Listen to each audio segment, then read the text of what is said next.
welcome back. The seasons are changing. I can feel it in the air. The temperature is dropping. And I know, it hurts. It's a tragedy. We have to put the beige suede loafers in the box. We can't wear them in the rain. We can't wear them in the snow. So the question is, what happens now? If the loafer was the foundation of your style in the summer, what is the foundation in the winter? Today we are talking about jackets. And let me be very clear from the start. I am talking about daily life.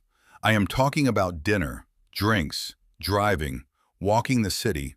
I am not talking about weddings or funerals. You know you have to wear a suit for those. I don't need to baby you on that. I am talking about the other 90% of your life.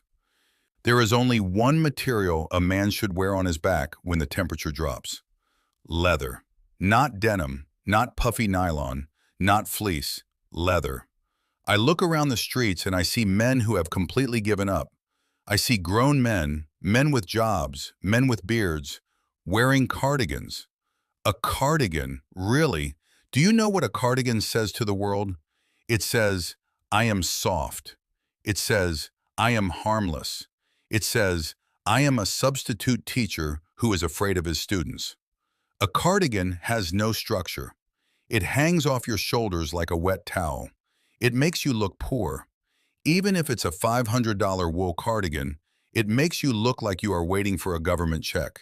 Burn it. And while we are throwing things in the fire, let's address the uniform of the modern failure. I'm looking at you. You know who you are. When are you going to stop wearing those fucking Nike Tech fleeces? You look like a clone. You look like a drug dealer who isn't even making good money. You are walking around in a gray tracksuit thinking you look street. You don't. You look like a lost child. Get that synthetic garbage off your body. You are a man. Wear something that was once alive. So we are wearing leather. But here is the trap. Most men buy one cheap leather jacket and think they are done. Or they buy 10 and never wear them. Here is the rule. You need exactly two. One is too simple. If you wear the same jacket every day, you become a cartoon character. 3 is clutter. It makes it hard to decide. 2 is the perfect rotation. It's the sweet spot. I have selected 2 specific archetypes for you. Go to the store, find these styles. Do not improvise. Jacket number 1, the asymmetric biker. This is your night jacket. This is your statement. Imagine a classic black leather jacket, but not a straight zipper. No, the zipper sits diagonally. It cuts across the chest. It has wide lapels, those flaps on the chest, with silver snaps. It has zippers on the cuffs, maybe a small pocket for a lighter. Why this jacket? Because it has history. It's Brando, it's rebellion, it's rock and roll. When you put this on, your shoulders look broader because of the lapels. It creates a V shape. It is aggressive. It is not polite.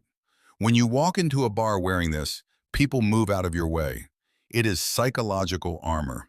It says, I am dangerous, but I am civilized. Jacket number 2, the structured racer.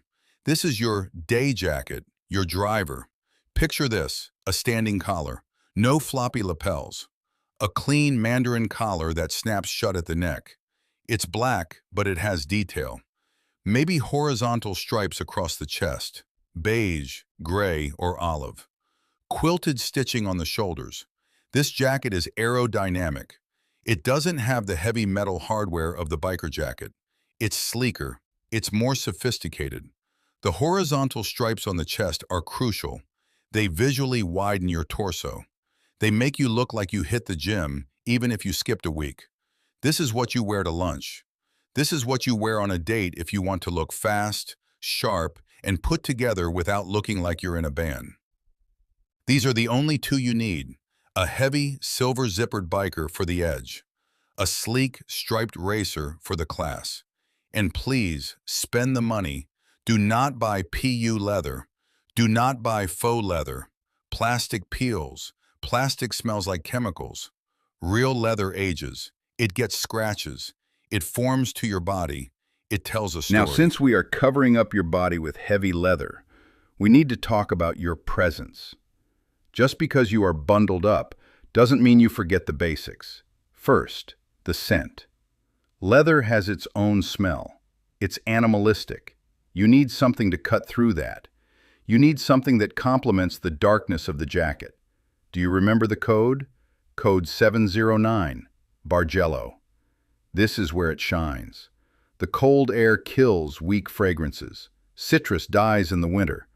But code 709, that smoky vanilla, that roasted chestnut, when you mix that sweet, spicy smoke with the smell of a real leather jacket, my God, it is a lethal combination.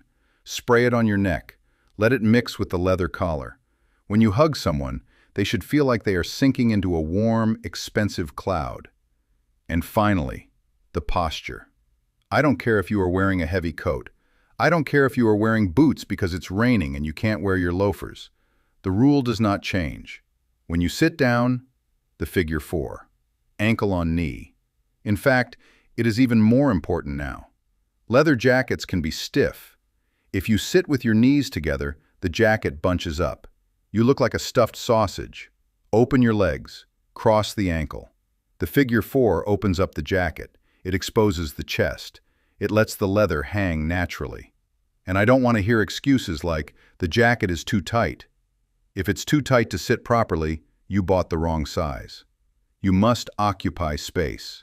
You must look like the king of the winter, not a cold puppy shivering in the corner. So here's the plan. Go to your closet. Take out the hoodies. Take out the cardigans. Take out the polyester tracksuits. Put them in a bag. Donate them. Burn them. I don't care. Go find these 2 jackets. The asymmetric biker. The striped racer. Put on the code 709. Sit in the figure 4. Winter is not an excuse to be sloppy. It is an opportunity to be iconic. Wear the armor. Cheers.